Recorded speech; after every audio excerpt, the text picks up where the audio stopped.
Oh, we're on. Sorry, I just had to let me take off my Tampa Oh, Bay Buccaneers COVID here we mask. go. Hey, welcome to the Talking Shop podcast. I'm in an extra good mood today because of some news yesterday. I am Josh. I am here with Michael at Medium Rare Cards. Welcome to another episode. We've got a good one for you today. For our intro, I'm going to give you a rundown today of what's going to be in the episode. We will start with the opening rip, where we are going to talk about some of that news that I was foreshadowing there. We will talk next about what's new in the shop this week. We're going to have an inside look at some information from and about the shop. We'll pull out a card or two from the vault and drool over some of those. Then we've got our hobby advice and listener questions. And that segment is going to focus on grading cards. So stay tuned for that. Then we'll get into some products that are on the horizon that'll be coming to the shop very shortly. And then we will wrap up with the crazy stat of the week. We each have one for you this week. And then we're going to end with a what if scenario in the world of the NFL. We're going to talk about one single play in an NFL game that literally probably changed the course of NFL history forever. So, Michael, welcome. How are you, man? I'm good. Oh, did you survive Snowmageddon from the weekend, or the wind tunnel that was the South? Yeah, I mean, it was a little, let's put the motorcycle up for a few days, and we got teased a little bit with our weather, but It was crazy. My brother and his wife, and they have another partner in Charleston. They own a flight school in Charleston, and I was in Charleston visiting my parents, and he he told me he had one of his planes flip over on another plane, oh, that sounds which expensive. it does sound expensive. It probably is expensive, and I just that's just not something I've ever heard of happening. That just gives you a little bit of an indication of how Windy it strong the was. winds were. So anyway, enough about weather, winds, and planes. The opening rip, I suggested that we talk about Deshaun Watson, and then Josh parachutes in with his Tom Brady news. So, Tom Brady did what, Josh? The GOAT decided that he had some unfinished business in the world of the NFL. So I am surprised.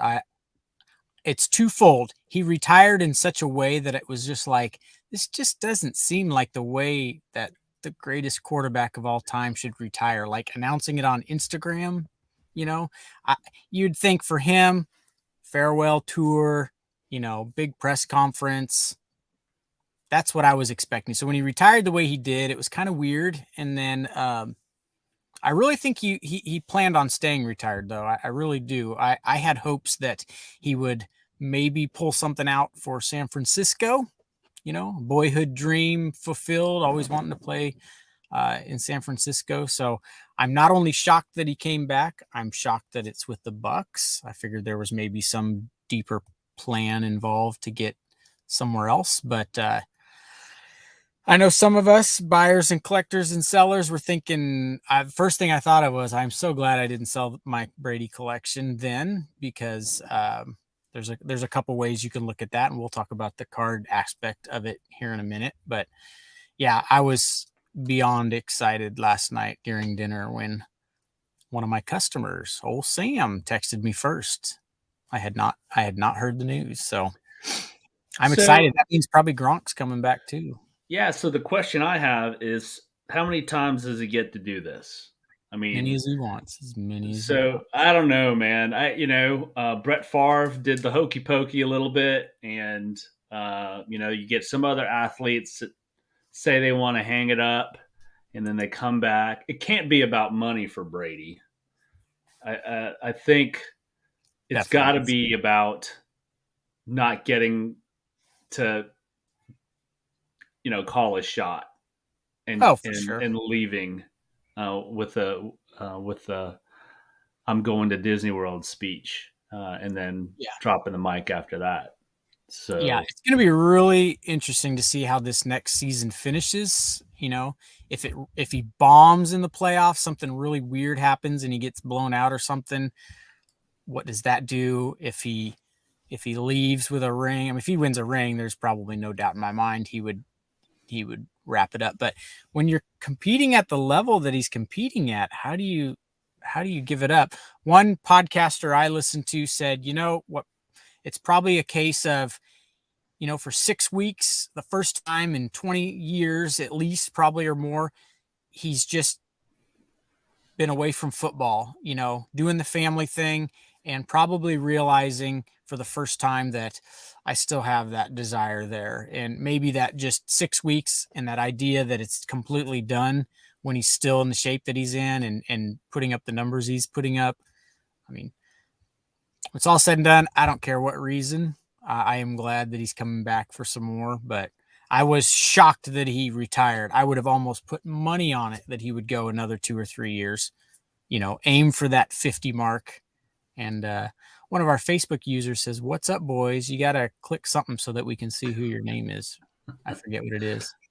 yeah, I'm excited. I've never even been close to being a professional athlete, but I know that when I get invited to play in um, um, a flag football tournament, um, I try to get in some sort of shape so I don't blow out both hamstrings at the same time, right? So I think I've seen him say that if it ever gets to a point where I don't feel like or I don't want to put the preparation in, then I'll hang it up. So I think you're right. I think at some point he said, "Yeah, I'm going back to the gym. I still have that competitive fire." So, Yeah. And but the idea that his wife has a career, she's busy, his kids are getting older, they're going to have things to do and they're not super super young where they need dad 24/7. So it might be a case of, you know, I thought maybe, I'd have some more free time with them and if they're doing their things and he's kind of sitting there, that's just not in his DNA right. when he's able to play football at the level he can play it. Well, Um, I know we could talk about Brady all podcast long, but let's move this along. I'm Fine. sure we're going to be talking about Brady, even probably even more than Barry Bonds in this podcast. So the next one I want to talk about real quick is so I don't have the news story pulled up, but apparently Deshaun Watson did not get um, uh, was found not guilty, or I don't know if the language was that strong that he was not Yeah. guilty, but they just couldn't. I guess they couldn't find enough evidence or something to where it seems like he's dodged at least this initial Yeah. legal bullet. Now there is talks that because of him being in the situation, the NFL is going to come down on him with some suspension time, but now the world is buzzing on Yeah. where Deshaun Watson's going. If you had to give a hot take on where he's going, where do you think he's going? Well, a week ago there were a lot of teams that were in the mix, but now Washington's out and probably Pittsburgh's out. Um, the Broncos are out, the Packers locked up. I mean, so Carolina, you keep hearing that. I heard something today that maybe the Panthers would pursue him and with the mindset still of keeping McCaffrey, if that was possible. So, um, yeah, that would be great for this area. I'm not a Panther fan, but being from this area, I'd be definitely down for that. On the investment side of it, I think for a long time he's just been. I know a couple guys, friends that have been picking up Watson stuff dirt cheap because he's such a good quarterback. Like Right. personal stuff aside, that last year he had in with Houston, it was unbelievable to the point where J.J. Watt after the last game as they were walking to the locker room, came up to him and said, apologize for wasting such a great year that Deshaun had, that they didn't do anything with it. So Right. I think they caught that on camera or microphone. JJ apologizing like, you had such an amazing year. So the dude's a I think stud. The dude is a stud. yeah, I think he'd look good in a Panther uniform. Just uh, and he played at Clemson, so he'd be a local kid just about. So we'll see. Might be a good Um, fit. so if he comes here, we're going to see a bump. Well, McCaffrey gets a bump anyway. He gets a bump until he gets injured 4 weeks in, um, and then it hopefully that's not the case, but that seems to be the Yeah. pattern with him. Russell Wilson was Perhaps Wilson or Watson being the new shiny toy to play with. Maybe McCaffrey's load is a little less, and they yeah. figure out a way to ease it a little bit. The next guy that was on the move was my guy, Russell Wilson, over Oh, to the Broncos. Apparently, everything that I'm hearing is this is probably the um, best scenario for him. That Denver was a quarterback away from being a contender. It's just my concern for him is if he wants that Super Bowl ring, he's got to get through Mahomes. He's got to right. get through Burrow. He's got to get through Herbert. He's Herbert got to get twice. through um, a whole slew of good quarterbacks. Josh Allen. I Yeah, mean, Lamar Jackson. so other than that, I guess I'm looking at plays that you could possibly make based on Russell Wilson going to the Broncos, and the only one that comes to my mind is Jerry Jeudy, um, the wide receiver there. What are your thoughts on Russell and his effect on the hobby going there, other than the Yeah. spike we're seeing in his cards? Yeah. So if you're a Russell Wilson fan, stay tuned for the card from the vault. There's a little teaser. But yeah, obviously the focus is going to be on his cards. But yeah, probably Jerry Jeudy, Javonte Williams stuff, the rookie running back. So or second year now, but um, all of a sudden those two guys maybe because you're on a winning team, you start to win and you're a part of that, you get a little spotlight shined on you, but it's always all about the quarterback, so you got to be careful there not to start buying up one Jerry Jeudy and Javonte Williams stuff at a high price. But yeah, Right, Russell right. Wilson cards, but you got to be a little careful. I heard an argument too about you know was it that big of an upgrade from Seattle to Denver? Seattle has some good pieces. Start comparing like the wide receivers, DK Metcalf, Tyler Lockett. I mean, those guys aren't slouches. So let's be careful that that Russell Wilson is the end all, say all. But uh, I think it's good. Maybe some of it's mental too. His heart's gonna, his attitude. He's gonna be all fired up to make it work. I Right. hope it does. But think about maybe Brady. Does that factor into Russell leaving the NFC? I mean, really, you got to get through Stafford and Aaron Rodgers. That's it in the Yeah. NFC. And Dak and the Cowboys. Some of the others just haven't proved that they're the ones to reckon with. So Brady probably looks at it and says, "Oh boy, the NFC just got that much easier to get to the Right. Super Bowl." That's a So great point. That's not a that great Russell point. was in his way really, but he's always a potential threat. Right. So Um, Carson Wentz. Now, I just have never been a fan simply out of ignorance, but you pointed out to me when I mentioned it to you that the kid is talented, both physically talented, and he's not a bad quarterback when he's healthy. So he's going over to the Washington Commanders. I almost said the Commandos. Commanders. And so the play there, the ancillary play there would be Antonio Gibson. Any thoughts on Carson Wentz going to Washington? yeah, I need to see it work. The take is that the Colts were kind of just maybe overreacted. He had a not terrible season, but you know, one one mediocre season and they blew that game at the end to miss the playoffs. And the idea is maybe the Colts got a little scorned at that and just wanted to move off of him. But I don't know if maybe the Colts did that a little prematurely Mm. because who's going to be their quarterback? And Jacob Eason. yeah, I hope that works out. We'll all be rich because we all pulled Jacob Eason cards all year. But Absolutely. Heck, I don't even think any of the things that I have a Jacob Eason are in penny sleeves. no, I you got have it. no clue. You'll have to dig back through your bulk stuff. But Yeah. did So the Colts? I mean, I think the Commanders may have hit a maybe a mini home run with this, but I we'll see. I think so. I think so.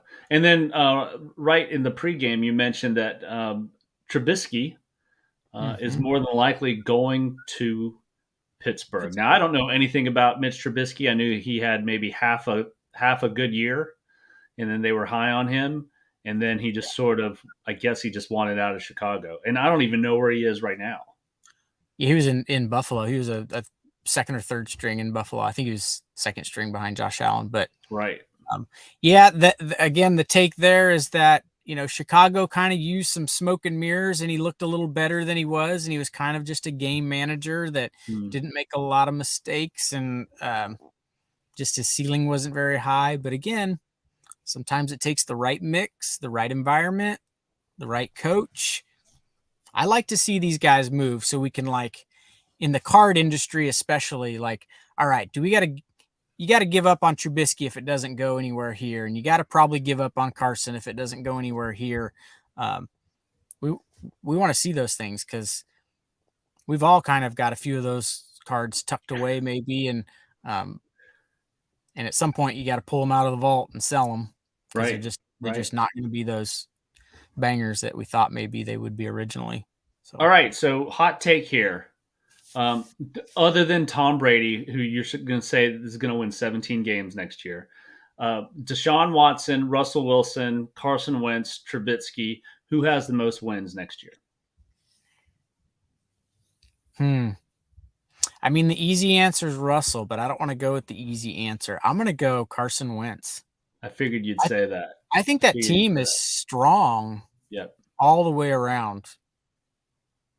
That's a hot take. So, Yeah. I Well, mean, if Russell Wilson, so go ahead. I get to be biased now. I think it's going to be Russell. I think out of those quarterbacks, he's going to have the most wins, and if they Does get this hurt his legacy more if he go? It's kind of been this. Brady went to the Bucks in year one, won a Super Bowl, and Matt Stafford goes to the Rams in year one, wins a Super Bowl. Now Russell goes to the Broncos that are supposedly a quarterback away, like those other teams. He's got to do something. And you don't have to win a Super Bowl, but you got to flirt with it probably. I mean, I think the yeah, pressure's on. he's gonna have to make a playoff run, and if there's a home field advantage to be had, Yeah. whenever you're inviting a team to be literally a mile high, and they've got to get used to that altitude, that is the ultimate home field advantage. So I say it's Russell, but that's Yep. because I'm a Russell. I PC Russell, so go Well, Russell Wilson. you'll like the card from the vault too this week. All right, so new in the shop. What do we got new in the shop here this week, Joe? So this past week, we had talked about playbook football coming in. So that came in today, had a big card pulled out of it in the shop today. So if you're following our Facebook page, you saw me post a picture of that. It was a Mac Jones, like 5 relic auto number to 49 booklet that got pulled today. So that was gorgeous. Maybe we can throw a picture up here in Yeah, a I'll second. find it here. Okay, so yeah, that was out of playbook. That was new this past week. Heritage Baseball was new this past week. We are sold out of it and expecting more if all goes well tomorrow. And then on the horizon, limited football comes out Wednesday. Today is Monday. Wednesday, limited football will be in the shop, and that's a fun product. There's a picture of the Mac Jones. So that card was pulled in the shop today. So that's kind of one of the cards you're chasing in that You product. think? You get 4 cards in every box, and you get a booklet in every box, and I've seen some worse booklets. So, Yeah, congrats that's to that customer that hit it. Thank you man. for the They business. it looks like they tore up about 3 uniforms to make that card. So Yeah, that's What's what the it is. what's the deal with limited football? What's that? Talk to me about that product. I'm not a Yep. big football guy, so So um, it's a nice card stock. They're nice thick cards. You get 3 packs per box, and each pack has 5 cards. So each box you're getting 15 total cards. You're getting 2 autographs and 1 memorabilia card. Your autos, you'll get 1 auto of some kind, but then you're guaranteed 1 rookie patch auto or a Ring of Honors auto, which would be like a veteran. So 2 autos there. They're doing they call it a 2000 limited tribute. So you get 1 of those per box, and then they do a limited tribute limited edition card. Those are case hits. There's 1 per case. So wow. 15 cards a box, couple autos. The cards are good looking. They're nice, thick card stock. So I'm sure we'll have some customer hits on the Facebook page, but that Okay. comes in Wednesday. You And would say that and that's we'll keep sort of that mid. It's not like a flagship base product like a Donruss football, but right. it's not Prism. So it's sort of right in between, or is it above Yeah. Prism? It seems like there's not a lot of cards in this box. Yeah, there's not. It's one of those specialty sets like Prism and Mosaic and those guys, they and Select. There's a whole set to that. These are, you know, you're buying it for the hits and the numbered stuff. You're not putting a set of this together like you would some of the others. But so this would be like a non-base set, but it's like playbook, Playbook, you're getting 4 cards a box and you're just chasing the hits. And so limited is kind of the same way. You're just chasing the hits. It's between 400 and 500 bucks a box, kind of like everything that's not Prism or some of those others is So this would nowadays. actually be above Prism Oh no, in a no, sense. no. If you want someone's rookie auto, you still want it out of Prism Okay, over limited, but but yeah, you'll see some monster hits come out of this thing. correct. Yeah, Okay, cool. All right. if you're lucky. All right. So in the pre-show, we were talking about um, giving an inside look, and you mentioned that you get this questions a lot. And it's because you make it look so easy, Josh.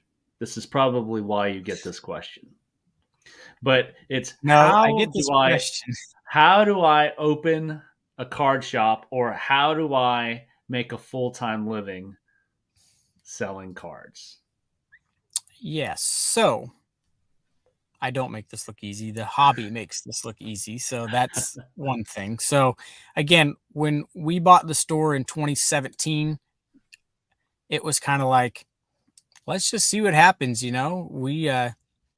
We had very little experience, and we're going to do an episode, probably in 2 episodes, where we'll talk about the history of Grand Slam and Rock Hill, and then our history with the store. But uh, so we came along. Let's not lie. It took us 2 years to get there, but so we did what we could and kept the store rolling as best we could for a couple years before COVID and the little timing of the boom in the industry. So that was a fortunate accident. But we were growing before then. We took the shop over, and our goal was to grow it. So we were growing before that time, and of course, the growing took off exponentially in 2020. So since that time, I have a lot of customers that will come in and they say, "Hey, I'm visiting from out of town," or "We don't make it this way very often. I live a couple hours away," or "I live in another state." I've had many people that do this. "Yeah, we're in town visiting. There's just no card shops near me. I've been thinking about opening up a card shop. What's your advice?" So, um, while because I haven't been doing this for 20 years, I wouldn't be the greatest piece of advice like some that have been doing it that long, but I can say that um, it's not easy, and there's a couple reasons why. If you've not been doing this for a long time and have not built up allocations from a distributor, or buying directly from Panini or Tops and have been doing that for a long time, you're going to get razor thin margins on this product. And when boxes cost $4, $5, and $6 and $800 a box, you're buying them for right under that. So you need a credit card with a very large limit. And they often don't just hand out credit cards. I've learned We learned that the hard way. Like no matter what your credit score or your assets are, they're not just going to give you a credit card with a $50,000 limit. So you got to start small and build it. Um, so getting allocations is going to be tough. Usually when someone says, "You got any advice for me?" I'm thinking of opening a card shop back home where I'm from. I said, "Good luck, because you're not going to get any product. You're not going to get any allocations. Your margins are razor thin. And if you want to survive on all the single cards you've accumulated, you can do that. But the focus and attention is always on the sealed product. While you Right. can do Hey, a really Josh, good, real quick, let me jump in here. yeah, I know that you've said it before, but can you shed a little bit of light on what allocation is for yeah, for and you, and why being in the business for 20 years, it's a different ball game for somebody when it comes to allocation. Can you just yeah. demystify that just a bit? Sure, and don't ever interrupt me again. No, I'm just kidding. No, so allocation is what a distributor would allocate you um, at a really good price. So distributors will get the product from, like, let's say Panini directly, and they'll get some at a really low price. I kind of call it like where the product really should be priced at. So you're going to get some allocated product at a really low price, lets you have good margins on it. And then the distributor can get more product at a higher price. And of course, anytime I'm buying from my distributor, they're the middleman between me and Panini, for instance, or me and Top. So they get allocated product, they can then allocate it out to us, and it's kind of like product that I know ahead of time I'm getting one case of limited football allocated to me. So I can often buy rebuy product, which is just at a higher price if I want to have more of that product, if it's even available. So you build those allocations based on your tenure with that distributor, Mm. and based upon, like with our distributor, it's also based upon how much fill-in product you buy throughout the year. But you are a little bit at the mercy of, if your distributor's not getting more product and they've taken on more customers, then their pool of product to spread out to you, it gets thinner as well. So So um, it may not even matter if I had American Express Black Card which doesn't have a limit on it, and I'm brand new. yeah, I'm still not getting allocation though if I'm brand new to the business because I got to earn correct. that. I got to You got to earn my earn that. place at the Yep. table, right? Yep. And I'll tell you, as I've learned now 4 years later, had we known then what we know now, I would have gone and gotten directly to Topps or Panini as long ago as I could have, to Mhm. start building some direct from Panini allocations. But the tough thing about 4 or 5 years ago, when business was not as busy, we got all the allocations we needed from our distributor. So there was never this need to say, man, I really need to go straight to Panini so I can get more of this product. We always got pretty good allocations and got pretty good amount from our distributor. Then, as 4 years later, we need all we can get, Mm. even sometimes even at the non-allocated price, at the higher price, we still can't get enough because the demand is there. So had we foreseen this demand, we would have probably worked at going directly from Topps or Panini, but you don't have a crystal ball. So we Nope. literally said, let's try to grow this store, do what we can to keep the store in business. And I figured I would do this for a few years and then I'd move on and go do a different job. But as business has been good and the store has grown and the hobby has come more alive, we're just keep on trucking. So So is that why you see really really successful breakers um, start opening up shops because they've been able to develop this relationship of getting that volume? yeah, and breakers will never, even if Fanatics changes the game with distributors, breakers will never really suffer greatly because, in my opinion, breakers build their own margins. So Hmm. let's use just an example. Let's say um, I can buy a box for $80 that sells for 100. Um, a breaker can come buy that box from me for $100 and turn around and break it for 150. And they can divide it by 32 teams or divide it however they want to break it up, and it ends up being $14 a team, and no one really cares because it's a good price and it's $14. Who cares? So you can kind of build your own margins in with breaking. So that's the beauty of it. Um, it's always a lot more work than people think because you got the Right. sorting and the shipping and the posting and the comments and the tracking down the payments and issuing refunds and all that stuff. But um, breakers have that ability to kind of build in their own margins. So, if you're getting allocated product and then break it, you're really cleaning house. But most of the time, that was probably the biggest shock when we took the store over, that the margins were not good in this industry unless you What get straight from Panini allocated product. what's the sort of the baseline number of sellable singles you would need to to to keep a shop going? Not like bulk. I'm talking that Yeah, just 5 to nice shopping 20, the house. 5 to 20 that you like to play in. What's that like the number of cards you would need for a working inventory to have a shop? Yeah, I think there's some variables because if you're in a nice area with a lot of square footage, you're going to need a ton more. Mm, We've stayed in the spot we've been at through 2 leases now because we're like, this is a good rent rate that we have, and it kind of doesn't matter where we are. Card shops are a destination location. You're punching it in the GPS and you're driving there. We don't rely on people that just, oh, a card shop, let's go in here and see if I can drop 2 grand on 2 boxes. That doesn't happen with people. So we're like a salon where you punch it in, it doesn't matter where it's at, you're just going to drive there. So that's why we've stayed in the area that we're at, is because the rent's pretty good and our overhead's not as high. So we can get by with charging just a little bit less. And so you would need a lot. You would need a lot. Now, of course, the bigger the lots you buy and the bigger the margins you get built in because you're buying in bulk, then it gives you better margins there. But as many singles as we sell, we survive on wax, and it's just the more popular thing to sell and buy. So if you're opening a card shop, it's going to be tough. Depends on your competition, and we've had 2 or 3 at least new ones in the past probably year and a half open up in the area because people are seeing that this industry is thriving and they want to take advantage of it, which is good.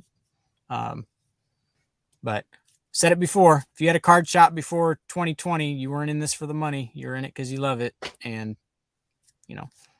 I'll tell you, our story will come in a future episode here very soon of how we got into this, but it's an interesting story, and we'll have some info from the original owner of Grand Slam on that episode as well too. So pretty cool. All right, so the next segment is my favorite because I always show a card and then Josh is tops the card that I show.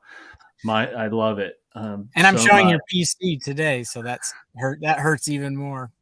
All right, so I'm going to start so Josh can top me.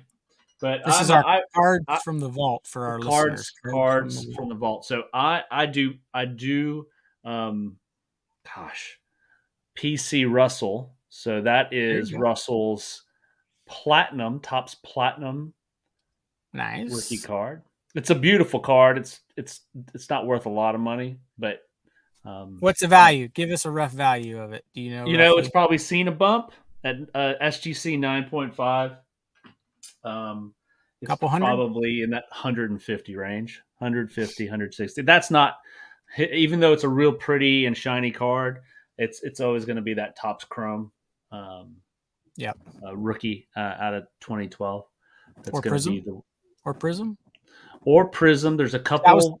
that was the first year Prism, Yep, first year 2012. Prism. The Topps Chrome one is, I think, a prettier card. I think that's why it may even bring more value than the Prism. So, Well, but I that like the Topps Prism one. there you go. Let So me see that one. this is PSA 10. There is a couple different variations to this one. This is the towel down variation, Mm-hmm. which isn't as rare as the towel up. Um, but I personally I bought this in a collection that had a complete 2012 Prism set. I said, Ah, ooh, Russell's in that. So yep. pulled it out, looked at it, drooled over how good a shape it was, and sent it to PSA through Palmetto Cards. We'll talk more about them soon. And I just got it back. I don't know. It was almost a year, so I sent this long before any trade talks, but um, got it back just like a month ago, finally. That's So good. That's good timing. What are you going to do with it? You going to hang on until preseason, or what are you going to do? it's gonna stay in the vault, and Oh, we're gonna hope he wins another ring or two. staying in the vault. Russell Wilson and Tom Brady Stay, talking in the stay, vault. stay, stay, staying in the vault, staying in the vault. All right. Next segment. Now that I've been topped once again. Just barely. Although, if you want a potential value, I looked this up recently. This sells between like $600 and $800. Yeah. I think Thanks. probably six is probably closer. But All right. We had a request for a question at the most recent break of Topps Heritage. And do you remember who asked the question? what Was was the it question? Mike? It Refresh. was to go over Oh, grading and grading companies. I think it was yep. I our think it was Michael. breaking buddy Michael asked that. Yep. So I'm just going to set the table for you, and then we're going to open up the discussion. So for those of you guys that are listening to this or watching this, there's probably, I don't know, if I had to put a number on it, there's probably 10 grading companies out there Notable. that Semi notable. Yeah. take cards, but there's really only four. There's four big ones. So the evil empire, the 800-pound gorilla in the room, is going to be PSA, and then and this is a recent thing. I think the clear second now is SGC. There's You probably think? going to be some argument with that, but I think if you look over the last 6 months, SGC has put in the work. I think they've earned that second spot. And then there's BGS, and the only reason why I think BGS would be still number two is because you've got Golden Auctions and PWCC auctions selling enormous like Grail cards that are in a BGS slab. Yeah. And I And think that's the BGS for those that don't know would be Beckett. would be Beckett. Yep. And then the last one of the four, um, and it's a distant fourth, but they've got some things brewing. Is CSG? Um, Not HGA. no, I don't think it's HGA. I think the Hmm. clear fourth is CSG. And for those of you guys who have never held a CSG holder, I would suggest doing it because, in my opinion, it's the best looking slab out there. It's just got the worst looking label. So if they just get a graphic designer in there, zhuzh up the label, I think they can make some noise. But Josh, let's talk about PSA. You said you had something pulled up on service levels. What's going on with PSA? And as of this recording on March 14th, 2022, what sort of service levels does PSA have? And then we'll talk about their spot in the market. So there's four, and if you submit through someone like Palmetto Cards, who we often work with, you would go five because I think you can get an economy rate through them, which you can't get if you or I were to go to PSA's website. Um, your regular rate, which is $100 per card, is the cheapest option unless you go through a larger submission company like Palmetto. Then you can get the $50 rate. Um, they have Express at 150 a card, Super Express at 300 a card, and then reholder service. I wouldn't really count that, but it is $25 a card. But All right, so let's pause there. yep. What is the minimum raw value for you that you would send to PSA? And I just did this the other day. I just sent some cards off. It's tough because sometimes you got to think down the road potential too a little bit, but I look at it as if I get a 9 or a 10, will I make money on that? So Right. if you get an 8 at $50 a card, or even in a 9 at $50 a card, it's got to be a pretty big card. Yeah. So you're really shooting for tens if it's not just a humongous card. Um, so I don't. Do you have a dollar? I don't have a dollar amount. I kind of play it by card basis, but um, Yeah. So for me, just like you said, you do the quick calculus. So if let's just say it's $100 card, raw, and for the purposes of this discussion, uh, I would say that a PSA 8, is about the same as a raw card, yeah, that's always right? kind of been the yep, So if I got $100 raw card and I know it's going to be above an 8, and I pay the $50, all things being equal, you're still going to make money as long as you make over an 8. So I think for me, once it bumps up against that $100 level, and Josh, I'm going to be honest with you, I don't have a lot of $100 raw cards. yeah, I just don't. I have a handful. yep, So for me, it's about $100. Um, or if it's just a card that you just have to have in a PSA slab, yeah. then you send it off. And But what's that? that's kind of why I sent a few those cards I showed during your heritage break. Those were sent to SGC because for 20 something dollars I can get them slabbed in a holder that I like, just because I like what the cards look like. That wasn't Right, about a value there. So right. And do they have um, any sort of? They're probably never going to give a like the 45-day terms that they had. Do they have timelines on some of these levels? just the rumor that I've heard is that it the $50 your cheapest route, it could get down to $25 a card sometime in 2022. But I don't know. I kind of like, I'm in the minority here. I kind of like the $50 minimum. At some point they're going to get caught up because the idea for the higher prices was slow down the cards coming in so they can get caught up.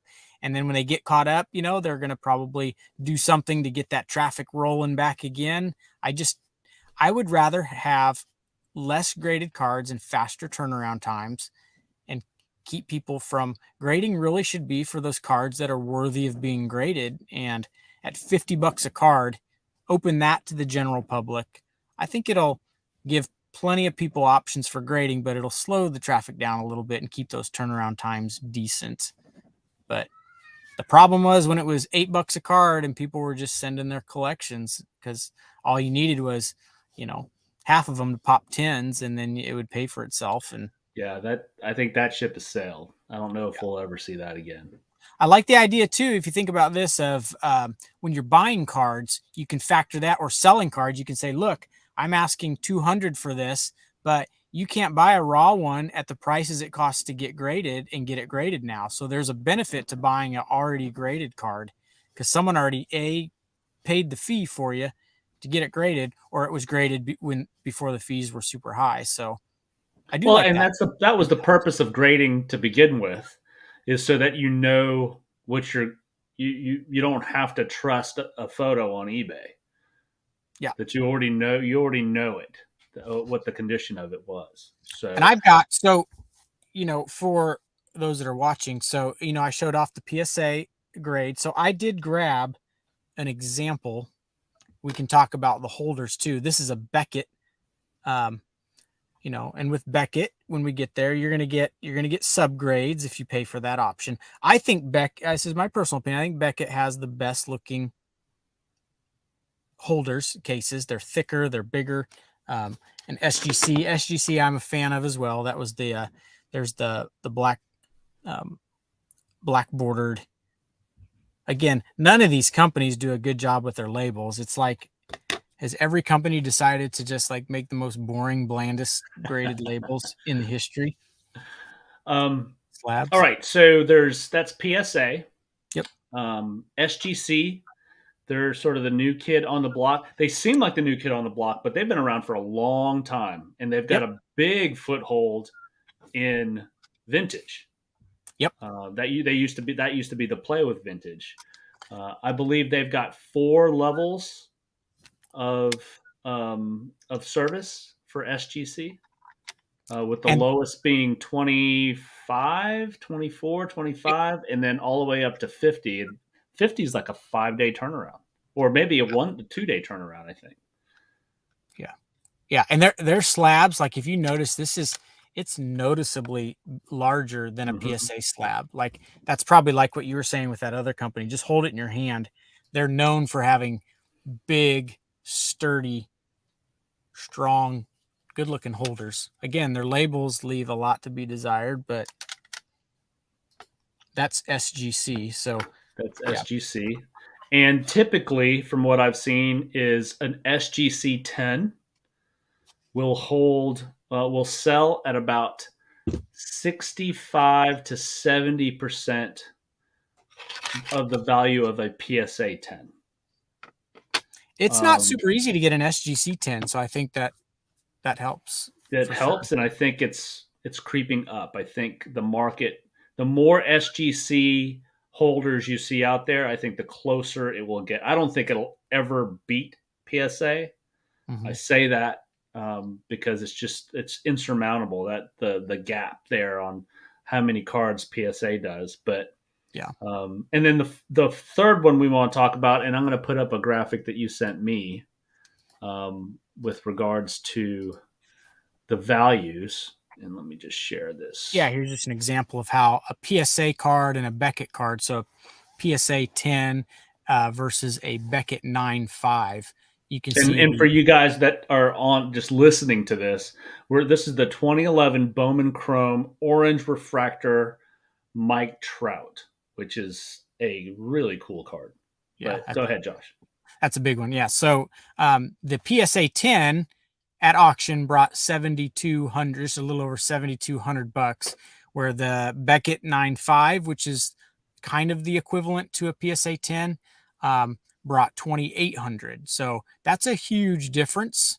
I don't like comparing just one auction to one auction because there's a lot of things that can go into that, but that's pretty typical. A PSA 10 and a Beckett 9.5 are kind of comparable in condition, and there's just a big difference in selling. Now, Beckett does half grades, so that 9.5 is kind of why it's looked at as the PSA 10.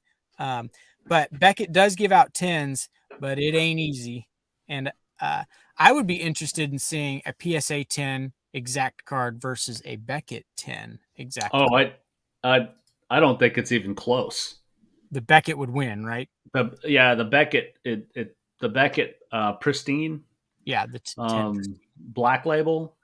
Well, the black label's different because you can get a 10. For instance, you'll get a Beckett 10 and it'll have subgrades of 10, 10, 10, 9, 5, for Oh, instance. that's right. And so a black label would be all 4 subgrades: corners, edges, surface, and centering, all 4 10s, which gives it this. They put it in its Pristine. special black label. Yeah. Yeah. And black label cards are just ungodly higher than everything else because they don't give them out at all, hardly. But you can get a Beckett 10, and I think it outsells a PSA 10 because it is that much harder to get. If not, it sells really close. You're just going to get a PSA 10 so much easier than you'll get a Beckett 10. Now, just to rewind this a bit, just in the discussion we're having with this. So SGC at a $25 level, that brings a lot of cards into play. Yeah. That brings a $15 a 15 for me a $15 raw card into play to If you get can it get it 10. graded if it's Yeah. super clean. Because then if you're only in it for 15 plus the 20, let's call it $30 to ship it back and forth. So if you're in it for 15, um, the grading fees and the shipping, now you're at 45 and it pops a 10, you could sell that card for 100, Mm-hmm. depending on the player and the timing. Yep. So I think that $25 level brings a much lower um, a lower raw card value into play, and they're turning around these. They're from door to door, they're turning around these submissions, even in the bulk, their lowest level, sometimes in 4 or 5 weeks. So Yeah. you could really time things. Yeah.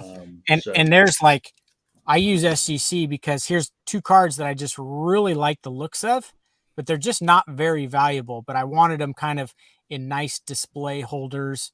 I think the black lets the cards pop. I'm a fan of SGC for sure. They do tend to be a bigger player in the vintage market where, modern stuff. Beckett seems to be really desirable for modern stuff. And then PSA is kind of anything and everything. And as I was thinking, you're kind of locked into this label. You don't dare change a label, this many years into doing it. So in defense of these labels, it's kind of the label they started. They kind of got to stick with it now. So I'll defend them a little bit there, but well, speaking of labels, yeah. here I have a low end Kobe. Let me see if I could do this.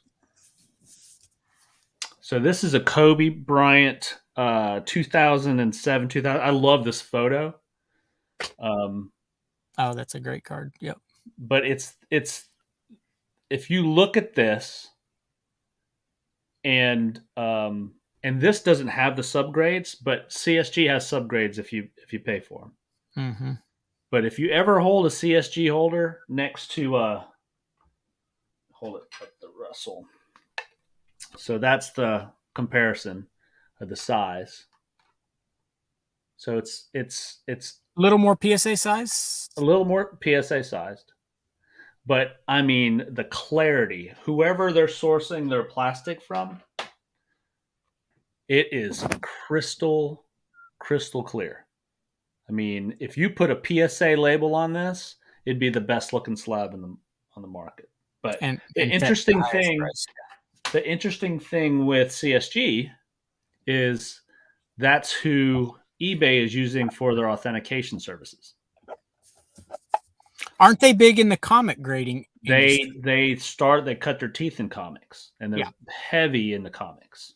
Yeah, So that'll help them. That'll help them reputation wise. Yes, and I think they're in play with Fanatics. So, since we're talking labels, let me give a little plug here to something new. This is a product called Vanity Slabs. What Vanity Slabs is, there you go. I'm going to give you an example here. This is its own company. And what you do is you can purchase these graded slabs. And what you do is you go online and you scan the barcode. You go online and design your own label. And then you pay, it's $2.99 to design a label. They put the label to print and they email you a PDF of your label that you can then professionally have cut out, or I did it myself. I just cut it out myself really carefully. So I say you can take the slab and it comes apart, and then you literally just replace their label with your own, put whatever card you want in there, slap it back in, and you've got your own. So I did this, and here's an example. I took a 2020 Donruss Optic Joe Burrow rated rookie, the green Velocity. And so as you can see, just for kicks, I did the Bengals background. I did it with white lettering so that you could see the card. You can put whatever text you want here. You can describe the card or whatever. And then if you want, you can put your own logo or any other logo right here. So it's hard to see with focus, but I put the Grand Slam card logo, and there it is. So the idea would be, hey, I just want to protect one of my favorite cards in a slab and design my own label. Is it going to increase the value? Maybe a few bucks, but probably, if you did the label well enough and it really, really looked unique and sharp, you could probably ask what these cost at $15 a slab is what you can buy these empty slabs for. We have them down at the shop. It's not something that I'm doing to make money. I bought a big stack to have at the shop. So if anyone wants to play with one, come down and $15 you can buy the slab, and it's got the barcode and everything. You can make your own label. You can also buy these. They're a few bucks as well. These are made for graded cards to sit in and then they fold up, and you put a little tape there, and you can ship this with protection because it's like a booklet. So this is Interesting. made for shipping your graded card safely and securely. Um, but yeah, that's the. I did a few of them, and so I thought it was fun to play with. You design your own label, but um, there's also another thing they do. They have these little cases, and I have these for sale down at the shop. They're like $100. You get the case, and you get 5 of these vanity slabs, and 5 of them fit in here perfectly. And it's a little padded case that Vanity Slabs makes. Um, but one of our local customers turned me on to this product, so I was like, "Ooh, that sounds really fun." And I went on there, bought some stuff, and designed some stuff, and bought enough to have a little stack at the store if anyone wants to come in and try it. But since we were talking about labels and label design, if you don't like the labels, design your own. There you go. And there's a free plug for Vanity Slabs. Yeah. And also, just I wanted to show this as well. It just happens to be a Russell Wilson uh, die cut refractor rookie. But the only reason I'm showing it is not because of Russell, but it's BCCG, which I had to do a little learning myself. So this is Beckett. So wouldn't you say, why does Beckett have a Beckett slab and then BCCG is also Beckett? Well, BCCG is a little subdivision of Beckett that was made for grading large amounts of cards, kind of like grading in bulk for companies. So when you see product in Walmarts or Targets, these mystery boxes, and they'll have a graded card in there, often you'll see it's BCCG graded card. So resale value, not good because they know they crank these out super fast and in bulk. But if you see BCCG and you see Beckett and you wonder, how is that different than this? I had to kind of do a little homework on that to find the difference. So food for thought if anyone was curious about. If you see BCCG out in the wild, that's usually what it is. I see. Yep. So Paul said that he's interested in those Vanity Slabs. So always a his, salesman. his interest is peaked. He's Hey, peaked. That's it's all you fun. need. It's cheap and fun and looks good. All right. So roll just to wrap this up, the grading conversation up. We want to provide as much value as we can. It's really up to you. Educate yourself on the value of the card raw, and then if you're in it to flip it, and it there's really no question if it's a high end card, you got to send it to PSA. If it's about But money, yeah, there PSA. may be maybe a case to where if it's a high end card, but it's one of these thick cards, go with Beckett and then pay for the subgrades because Yeah. it could have a perfect surface centered perfectly. And then but you could have a corner that's questionable, and then you could still maybe get a 9.5. If you Yeah. get a questionable corner at PSA, you're going to get a 9 Yeah. there. So a high end card PSA, maybe BGS. If everything but one thing is good. Uh, if you dabble in the hobby like me, and I don't mess around with high end cards, I hope that something becomes a high end card in the future. SGC is the way to go for me at Yeah. $25. Now, I if kind of you're agree. saying that PSA is going to come out with a $25 bulk service level, and it's going to be less than a year, like let's say a 6-month turnaround, Yep. then SGC is in trouble. Yeah. And they look SGC, they could say, okay, well played. Our bulk level is now 15, Yeah. and then you get into that. Oh no, we're going to get overwhelmed again. Yeah. So And PSA is going to get into that as well, unless they're staffed to handle the right. $25 Well, at submission. this point, they can do $800,000, 800,000 cards a month. So they probably are like, all right, let's see if they can overwhelm us. And then if they Yeah. do, then they'll raise the prices again. So Yeah. all right. Oh boy.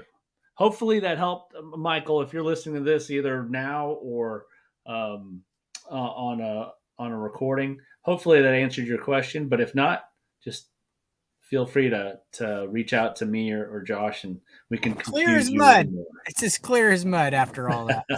All right, last segment. New in the shop next week, or looking out in the future. I think next week's a little bit light for new releases, but It what do we is. have coming into the shop next week, Josh? Yep. So it's not next week, but it's right shortly after that. It's on the horizon. You've got Contenders basketball. So that'll be a big one coming up soon. I believe that's the 30th. So just a little over next week. And then Topps Inception baseball, which if you're familiar with it is like Origins. It's like Bowman Inception, which is very similar, but it's not all prospects. So Topps Inception and Contenders basketball, those are two of the big ones on the very, very short horizon. And then some more stuff, bigger stuff coming down the line. We'll talk about that in another episode. But fill-ins on Top Series 1 Hobby Wednesday, if all goes well. And Heritage Baseball fill-ins tomorrow for those that like that product and have been waiting for it. So since we sold out so fast. Excellent. All right. We're going to wrap things up with crazy stat of the week. So, Josh, Yep. who were the top 5 home run hitters last year? Ooh. So I'm just going to throw some names out there, and I'm going to fail miserably. But was Pete Alonso up there? No. Golly. I'm going to draw a hardcore blank. So Okay. Baez in top 5 at least. I think he was always flirting. Ohtani, of course. Let's not forget Ohtani. So here's the top. Here's the top 5, and I'm going to give Yeah. their name and how many dingers they hit. Okay. Salvador Perez hit 48. I would not have guessed that. Vladimir Guerrero hit 48. That's right. Yeah. Ohtani hit 45. Marcus Semien hit 46. Wow. And then El Nino, Fernando Tatis Jr. hit 42. So the top 5. Where's Baez at? Is he on there? Do you even see his name on there? Baez. No. Maybe that was the year before he was rocking and rolling. Oh, he is on here at 31. Okay, he hit 31. So 48, 48, 46, 45, and 42. Let me show you this photo I found floating around. Check out. 48 doesn't make the top 5 in 1998. Could you imagine? Could you imagine what Mark McGwire's card, if we traveled in a time machine and brought these numbers here, if he hit 70 home runs, what his Bowman Chrome Auto. Yeah. It'd be more like if you could bring the sports card industry to that era, like what would these cards have done? Oh my gosh. And then you just look at this. I don't even know who I saw this on Facebook, and I was like, oh, that's really cool. So I just went to I don't even know who Dean Palmer is, but I went to the comment section to hear what people had to say. And the overwhelming comment was, yeah, Barry Bonds wanted to keep up with these guys. And so this was his last clean year. And then the numbers exploded. And that Griffey, look at Griffey did when he wasn't on the juice. He still had 56. And he was, that was an injury shortened year for him. So the rumor was like, he might have beat McGwire and Sosa and been in that had he not been injured that year. Cause I think he sat out a last part of that year. So my argument is you don't know that Griffey was clean just because he never got caught. He was a little beefy too, but if not, all props to him. If he did that clean, that's unbelievable. My goodness, but these numbers. All right, yeah. That's my crazy stat is these numbers. And for anybody listening, in 1998, the top 5 home run hitters were Mark McGwire with 70, Sammy Sosa 66, Ken Griffey Jr. with 56, Greg Vaughn with 50, and Albert Bell with 49. So the top 5, the top home run hitters of this season would not have made the top 5 in 1998. All right, what's your crazy stat of the week? So I don't know a whole lot about hockey, but I saw this, and this just kind of blows me away. That for our listeners, Wayne Gretzky scored the most goals in NHL history. That's no shock. You take away all of his goals, he is still has the most points in NHL history. And that is because you can get points off assists. So that's insane to me. And I know very little. In fact, I read that and I thought, how else do you score in hockey? That's how uneducated I was. So you helped me to realize that you get assist points. So take away all of Gretzky's goals, the number one scorer in the league history, and he still has most points in NHL history. I just saw that and thought it was just nuts. It is better to give. It is better to give than to receive. So, Yeah. all right. And so the last little bonus thing, and then we'll wrap things up, is this photo Yep.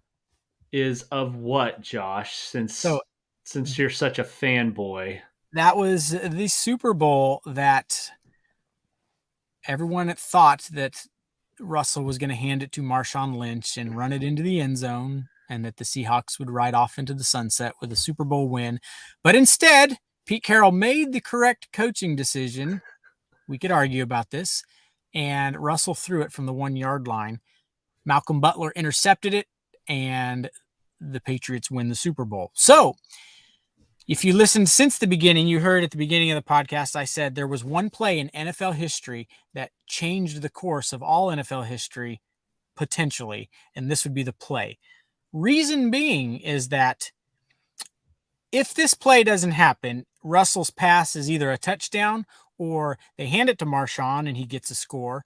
Barring that Brady doesn't march down the field really quickly and score, which is still possible, Russell Wilson wins the Super Bowl. That means that Russell Wilson at that point would have 2 Super Bowl wins. Brady would have lost his, he'd have 3. He would have lost his 3rd consecutive Super Bowl. And I believe it would have been 10 years without Brady having won a Super Bowl. So then there's this big drought.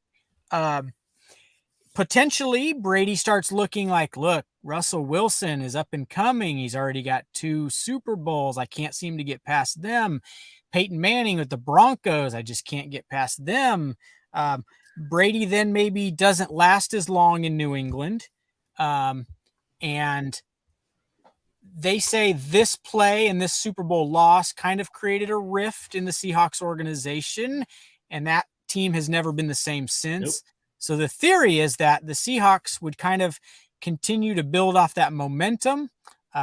Brady and the Patriots are digressing backwards, and it is feasible that over the course of time to this point, Russell Wilson would have 3 Super Bowls because all he would need to win is 1 more in the course of a few years. And Brady would only have 3 Super Bowls. No, Brady would have, they would each have 3 Super Bowls. And that could have been maybe where it would stand, as Brady might try a different team and not be in that dynasty talk. But instead, Russell Wilson has 1 and Brady has 7. Count it, 7. So we could do an entire episode on that play right there, and the plays leading up to it, as well as the Welker drop and the Tyrese helmet catch. But a lot of people, because we've heard this, we didn't make this up, but a lot of people believe that play right there created this big rift, seismic rift in the NFL annals. That sounded wrong, but you never want a rift in your anals. But no, that's some food for thought. As big as a Brady fan as I am, all these goats rely on a little bit of good fortune and the right place at the right time. And one more fun stat. Let's end on this stat. I have a question for you. So okay. Jerry Rice is the leading receiver for catches after the age of 40. And he's got 45 catches and so many yards. And he had a big game when he was 40 something years old with the Seahawks, or with the Raiders against the Seahawks. But Jerry Rice is number 1 all time with receptions after the age of 40. Who is number 2? And I'll give you a little hint. 2 guys are tied. Number 2 with the most catches all time after the age of 40. And if you don't know, it'll blow your mind. Those 2 men are Brett Favre and Tom Brady. They both have 1 catch. They're the only other people besides Jerry Rice to have a reception after the age of 40. Is that not nuts? That's crazy. That's So crazy. it goes Jerry Rice with his 40-something catches or whatever it is, and then Brady and Favre are tied with number 2 with 1 catch. And remember, Brady dropped the ball in the Super Bowl. It was a bad pass, but he still could have caught it. He'd have had 2 catches after 40 and And been he in would have sole been. possession of second place.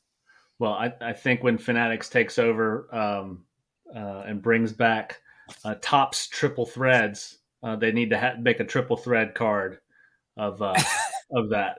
So, all right, Josh. Yep. It's always good talking to you. Yep. Thanks, Thanks y'all, if for you guys listening. have hung around this long.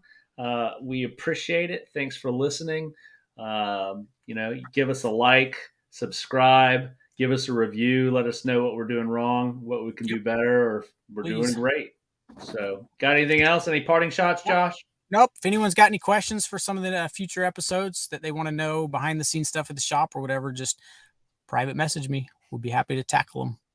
All right. Y'all have a See you good night. guys. We'll see you next time. Bye-bye.